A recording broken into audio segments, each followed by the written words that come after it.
Je crois que c'est la mission du cégep de permettre à des gens de s'épanouir à travers l'apprentissage.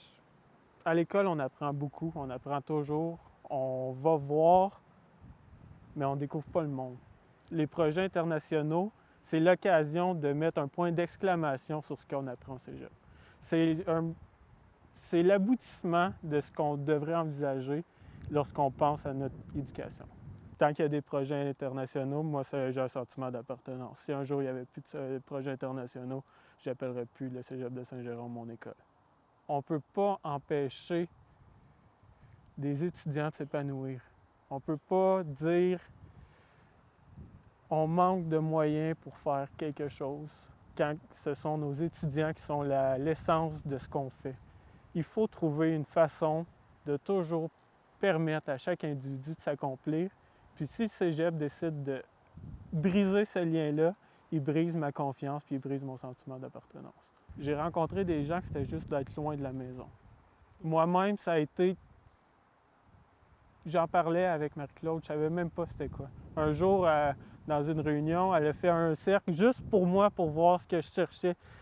Ce que je cherchais, c'était juste de laisser une marque afin que les Camerounais aient une meilleure vie, mais dans l'instant où on le fait. J'ai trouvé ça, la personne qui cherchait à s'éloigner de ses parents l'a trouvé, la personne qui cherchait à rencontrer des amis a rencontré des amis, on consolide des amitiés, on pourrait me nommer n'importe quoi, on trouve ce qu'on veut à l'étranger parce qu'on est sorti de nos zones de confort, on est sorti de nos limites. Puis une fois qu'on est parvenu à s'affranchir de ça, on s'affranchit de nos problèmes, de nos démons, de nos obstacles, de nos peurs. Puis il n'y a rien de mieux que faire cette aventure-là, encadrée dans un cégep qui nous donne la sécurité de s'épanouir dans un environnement encadré avec des gens qui te permettent d'aller là où tu dois aller, puis des gens qui s'entraident pour grandir et améliorer notre société ensemble. C'est à travers l'individu, à travers le groupe, à travers la communauté, on parvient à trouver ce dont on a besoin puis à répondre à notre défi ou à notre peur. Je crois qu'il y a une énorme différence entre un voyage fait dans une institution scolaire et un voyage fait seul en pack-sac, qui est beaucoup à la mode et accessible maintenant. Le cégep donne l'opportunité à n'importe qui, dans n'importe quel programme, de partir à l'étranger, rencontrer son lui-même ailleurs et voir le monde d'une façon à laquelle il n'aurait même pas eu le droit s'il n'avait pas été au cégep. Le cégep a le devoir de permettre à ses étudiants de vivre cette aventure-là. Toute cette implication-là, ça m'a donné une rigueur, une discipline que ça m'a fait, en plus d'aller à l'école, là, regarde, tu t'en vas en voyage, mais il faut que tu organises ce voyage-là, tu le prépares, tout ça. Puis rendu là-bas, ça change ta vie parce que tu es entouré de personnes magnifiques, tu découvres une autre culture, tu découvres des gens qui te ressemblent, mais qui vivent complètement à l'autre bout du monde. Toi aussi, hein? T'étais juste dans la moitié de moi. Le voyage, ça a changé ma vie, puis moi, j'aurais pas mon enfant aujourd'hui parce que j'ai rencontré mon chum pas là-bas, mais c'est en revenant, je décide de partir un projet, puis la personne clé pour partir ce projet-là, c'était mon chum. C'est mon mari, puis c'est le père de mon enfant. Mais moi, je suis bipolaire, fait que ça allait bien trop bien. Puis c'était un test pour voir est-ce que je suis capable encore de vivre des stress, de vivre avec beaucoup de choses, puis ultra stimulée. Là, j'ai vraiment été tester mes limites, mais pas jusqu'au bout cette fois-ci. Puis j'ai pas brûlé ma mèche, puis j'ai pris soin de moi, j'ai repris les choses en main, puis ça a été pour le mieux. Alors, ça a été des petites stratégies qu'on pouvait donner, que les enseignantes reproduisent maintenant, là, puis... Écoute, ça a des répercussions extraordinaires. Ces enfants-là qui vont devenir les futurs adultes de Fauna ou ailleurs au Cameroun, qui vont avoir connu autre chose, qui vont avoir le goût d'éduquer différemment. Moi, je trouve ça extraordinaire. Je vois pas en quoi c'est nuisible à notre institution. Au contraire, je vois juste des répercussions positives. Il faut être visionnaire, il faut aller de l'avant. Puis on est dans un domaine d'éducation. Bien, soyons pas juste centrés sur notre petit cégep. Soyons ouverts sur le monde. Puis je pense que tout le monde va en bénéficier. T'sais. Déjà là, il y a un certain remue-ménage là, pour voir comment on peut se mobiliser, comment on peut aider. Fait que des fois c'est à l'extérieur, des fois c'est chez nous, et etc. Mais ce qu'on transmet au niveau des valeurs, du respect de l'enfant, et etc.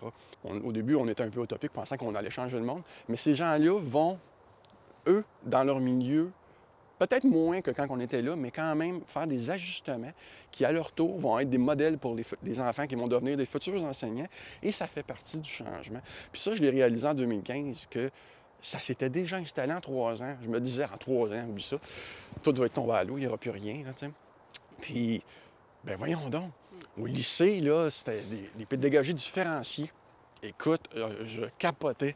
T'sais, comment ça se fait? Puis là, ben, M. Jean-Paul qui disait, ben, écoute, on se souvient de telles choses à la maternelle qui ont des outils pédagogiques.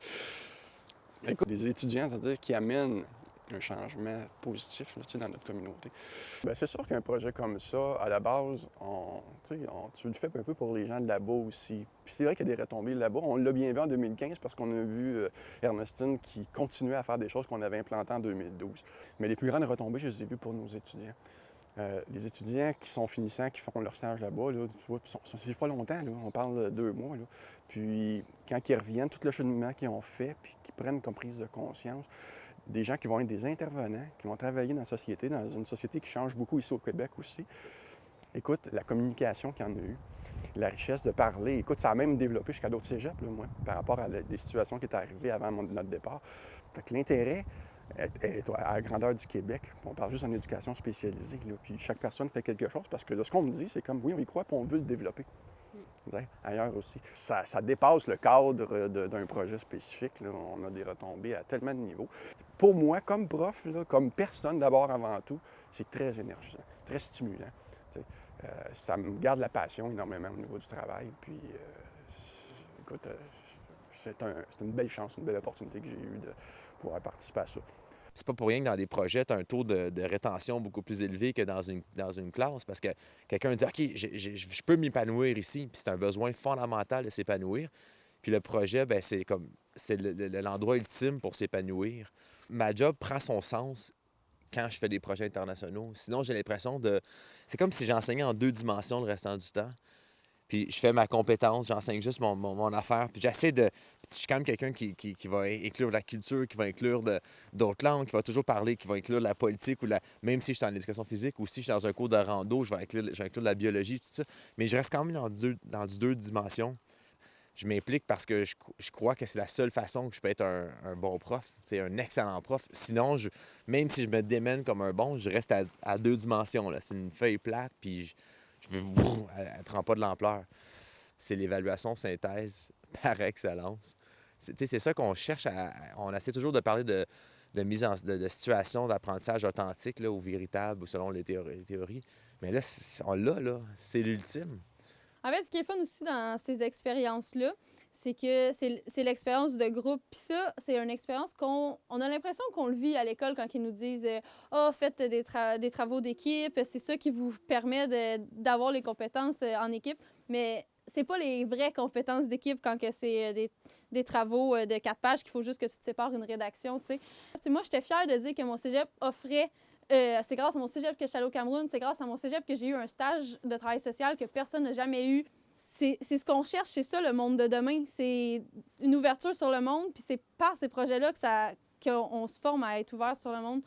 Puis c'est ça. Voilà. Au début, j'avais toujours voulu voyager. Puis je me suis dit, c'est la meilleure façon de faire. Tu sais, j'ai étudié en travail social, je voulais faire des changements. Puis je voulais surtout découvrir sur moi, sur le monde.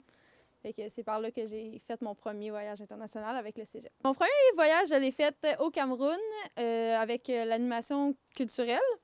Puis j'ai adoré mon expérience. J'ai trouvé ça très difficile, mais ça m'a énormément grandi. Puis j'ai développé des compétences en lien avec mon travail social, mais aussi juste des compétences que dans la vie, je considère que c'est les compétences qu'il faut avoir pour... soit sur le marché du travail ou juste tout simplement pour faire les relations avec les gens. J'ai l'intention de travailler à l'international, pas à l'international, mais de travailler à monter des projets parce que je vois tout ce que ça peut amener aux gens, tout ce que ça peut amener autant aux gens qui y participent qu'aux gens qui en profitent, si on veut, dans le cadre d'aide internationale. Je pense pas que je me serais inscrite dans un projet à l'international si j'avais pas eu la chance de le faire encadré par une institution comme celle du cégep. Fait que ça change tout parce que maintenant, je me suis inscrite dans plusieurs par moi-même. Mes habiletés de voyageuse sont aussi beaucoup plus grandes qu'avant que je le fasse. En fait, c'est les projets internationaux qui m'ont fait comprendre que tu pouvais intervenir auprès des gens, mais dans un contexte positif, tu sais. Ça m'a permis, en fait, d'ouvrir mes horizons, tu sais. Fait que c'est pour ça que j'étudie maintenant, plus en travail social, mais en animation recherche culturelle, parce que ça, c'est une intervention sur la culture, puis c'est par là que je veux m'en aller maintenant grâce au projet. Les valeurs, les façons de faire sont pas les mêmes. Fait qu'ils ont une autre vision qui permet à nous, qui viennent du Québec, de prendre cette vision-là puis de la mélanger avec la nôtre puis qui peut créer quelque chose de meilleur parce que je pense que il n'y a pas meilleure façon de rendre une meilleure idée qu'avoir le capital intellectuel de plein de monde puis de mettre ça ensemble puis de créer encore quelque chose de meilleur. On a vu des entreprises innovantes qui avaient des nouvelles façons de faire, comment interagir avec leurs employés. Fait que c'est vraiment, on voit concrètement qu'est-ce qu'on apprend dans nos cours puis les liens se font facilement puis ça fait en sorte, je pense qu'on apprend toujours mieux quand on voit des exemples concrets, puis ça fait en sorte que j'ai vraiment acquis ces connaissances-là, que je comprends mieux. Puis maintenant, à l'université, j'ai continué en communication, qui est étroitement liée aussi avec la gestion. Faire ça, ça fait en sorte que tu es un peu porte-parole, un peu juste en étant impliqué, tu deviens comme porte-parole, puis tu en parles autour de toi, puis ça fait en sorte que tu informes les gens, que tu donnes envie à d'autres personnes de faire la même chose, puis de faire une différence, dans le fond. Peut-être même, j'irais jusqu'à dire que ça fait en sorte que les élèves décrochent pas. Moi, dans mon groupe, quand je suis allée en Équateur, j'avais des gens qui c'est un retour aux études, puis que ça les maintenait. Ça les maintenait à l'école, c'était le fun, parce qu'il y avait quelque chose, tu sais, ils ne pouvaient pas lâcher le cégep, s'ils lâchaient le cégep, ils ne pouvaient pas faire le projet. Ça fait en sorte que les gens sont plus organisés, ils travaillent mieux, sont obligés de gérer leur temps. Fait que ça fait en sorte que tu deviens un étudiant modèle. En fait, le rôle de l'enseignant, c'est d'accompagner les étudiants vers l'apprentissage, puis de les mobiliser. Puis, dans un projet comme ça, c'est vraiment plus révélateur que dans un cours de 45 heures où on rencontre l'étudiant une fois par semaine. Donc, évidemment, au niveau de la prise en charge de l'activité physique, les gens se sont rendus compte là-bas que, premièrement, se préparer pour bouger, faire un voyage actif, ils ont aimé ça, mais que d'être rendus quand même avec une bonne condition physique, ils avaient le goût de continuer par la suite. Versus, dans un cours de 45 heures, 1 heure par semaine, c'est difficile d'augmenter, d'améliorer la condition physique. Et donc, point de vue santé, là, ça a été vraiment efficace au niveau du voyage. Ce que je ne vois pas dans un cours régulier normalement. Là. Légèrement, quelques traces, mais jamais autant que ce qu'on a vu dans le voyage. Certains étudiants même nous ont réécrit par la suite pour me dire je continue à bouger, j'aime ça, puis c'est grâce à ce voyage-là que je continue à bouger. Je pense que c'est important de souligner l'effort qui était demandé dans ce voyage-là, surtout avec le vélo. Donc, on devait se déplacer de la communauté jusqu'à nos familles où on demeurait à vélo dans une route en garnotte, comme on pourrait dire, donc en gravier, constamment en train de monter. Donc, les étudiants trouvaient ça vraiment difficile. D'ailleurs, les premières fois qu'ils l'ont fait, ils étaient découragés de l'ampleur de la tâche. Puis après 5-6 jours, se sont mis à être capables de monter les plus grandes côtes. Puis à la fin du voyage, tout le monde était capable de faire toute la montée sans arrêt avec leur vélo. Fait que je pense qu'ils ont découvert une fierté, en fait, une capacité qu'ils ne pensaient même pas avoir en eux. Ça a été la même chose pour les randonnées qu'on a fait. Je me souviens la montagne sur le bord de la plage, là, qui était un 5 km, mais avec une dénivelée assez incroyable. Beaucoup d'étudiants qui ont trouvé ça très, très difficile, mais rendu en haut, la fierté de ne pas avoir utilisé le téléphérique pour monter rendait l'activité vraiment, vraiment plus plaisante. Puis je recroise ces étudiants-là, puis ils me reparlent encore de cette fameuse montée-là, puis ils me reparlent de cette route de vélo-là vraiment difficile. Ouais. Puis c'était de groupe, c'était des activités de groupe, malgré que c'était tous des sports individuels, c'était de groupe parce qu'il y en avait qui avaient plus de difficultés, d'autres plus de facilité. Puis ceux qui avaient plus de facilité aidaient les autres justement pour monter. Puis des fois, dans les montées à vélo, bien évidemment, on utilisait des vélos qui n'étaient pas... c'était pas des vélos de course, comme qu'on pourrait dire. Donc, souvent des bris de vélo. Fait que d'autres étudiants aidaient justement à réparer les vélos. Fait que, on a couvert, disons, une latitude pas mal plus grande qu'à la normale, finalement. C'est sûr que ça l'apporte beaucoup constamment, il y a des étudiants, on a eu des retrouvailles, j'ai revu les étudiants, je les croise encore quelques-uns dans les corridors, puis ils me rappellent toujours que c'était le voyage de leur vie, puis qu'ils ont le goût de repartir. Ils me demandent d'ailleurs est-ce qu'ils pourraient repartir avec un voyage au collège fréquemment. On s'en va aider une communauté, mais en réalité, on va s'aider soi-même. On change notre façon de voir la vie. On devient probablement un peu moins individualiste, puis on commence à avoir une ouverture vers la collectivité. Donc, on sent qu'ensemble, on est capable de faire beaucoup. Et seul, bien, on reste dans notre coin, puis c'est beaucoup plus difficile de vivre de cette façon-là. Les retombées, en fait, je pense, sont énormes, là. Je pense que le rôle du cégep, le rôle de l'éducation, c'est de préparer les adultes de demain, nos dirigeants de demain. On s'entend qu'on les prépare à vivre justement dans une collectivité, puis si tout le monde participe à cette collectivité-là, bien, ça va être beaucoup plus efficace. Eux, ce sont des futurs leaders. Donc, ils ont vécu dans des situations un petit peu plus difficiles. Donc, on les prépare, je pense, pour le marché du travail aussi. Je pense qu'ils sont beaucoup plus ferrés. C'est le rôle de l'éducation. Ouais. Donc, le collège est un institut d'éducation. Donc, je pense que le collège se doit de pousser les voyages internationaux. Il faut essayer de s'aventurer dans cette zone-là parce que c'est ce qui fait changer ta perception de vie, c'est ce qui fait changer ta manière de voir les choses. De vivre avec du monde que tu connais pas trop, au début, c'est un petit peu déstabilisant, mais après, tu vois le bon en chacun, puis ça permet de t'approcher des personnes. Puis peut-être que les gens en Chine n'ont pas cette conscience-là, vu qu'ils sont là, puis ils sont habitués à ça, mais je me suis dit, peut-être qu'au Québec, maintenant que je suis de retour, il y a des choses que je suis pas consciente, mais qui fonctionnent peut-être pas. Fait que ça m'a permis d'avoir un plus grand intérêt pour le Québec même, les mouvements sociaux qui se déroulent au Québec, puis en savoir plus là-dessus. Considérant que je ne savais pas du tout où je m'en allais à la fin de mon secondaire, quand je suis arrivée au cégep, j'ai pris ce cours-là, puis ça a tout de suite cliqué, moi, comme façon d'apprendre, que d'être sur le terrain, que de comprendre le comment du pourquoi, puis de recenser toutes sortes d'affaires, puis de compter le nombre d'arbres, puis le nombre de certaines plantes, puis les strates, les différentes affaires. Puis ça, moi, j'ai tripé. C'est pour ça qu'en ce moment, je suis rendue à l'université à Sherbrooke, je suis en train d'étudier écologie. J'ai pris le programme coop, donc je vais pouvoir faire des stages avec avec de la chance et beaucoup d'efforts à l'international. Ça nous change de façon positive. Ça nous apprend comment en fait, on est habitué de travailler dans des laboratoires avec les salles blanches, puis tout soit fait à la lettre. Là, on est dans le bois. Il faut se débrouiller avec ce qu'on a, puis qu'on fasse quand même une job qui est aussi bonne. C'est génial. C'est adaptation. Le cours, c'est adaptation. Fait que c'est là-bas, il faut t'apprendre à t'adapter. Ouais. Pas juste l'adaptation du vivant puis des plantes, c'est vraiment l'adaptation de nous aussi. Donc, de retourner aux sources comme ça m'a vraiment permis d'accueillir, d'aller chercher la confiance en moi pour maintenant travailler puis relever vraiment les défis qui m'apparaissent dans mon travail de tous les jours avec confiance puis en me disant, bien, dans le pire des cas, je vais échouer, mais je vais me relever puis je vais continuer avec plus d'ardeur encore. C'est une ouverture sur le monde, sur les valeurs, sur les coutumes d'ailleurs, qui nous permettent en tant qu'étudiants de revoir nos façons de faire, puis de revoir qui on est, puis qu'est-ce qu'on veut pour notre société ici. C'est aller à la rencontre de la population, des gens qui y vivent. Et puis, si on peut apporter et faire une petite différence dans cette collectivité-là où on va, tant mieux. Je pense que autant que, oui, c'est ça, pour tout le monde, il y a une prise de conscience. Puis c'est ça qui est important. Mais je sais que pour certaines personnes avec qui que je recroise ou avec qui je suis en contact encore, ils me disent, ce voyage-là a changé le cours de ma vie.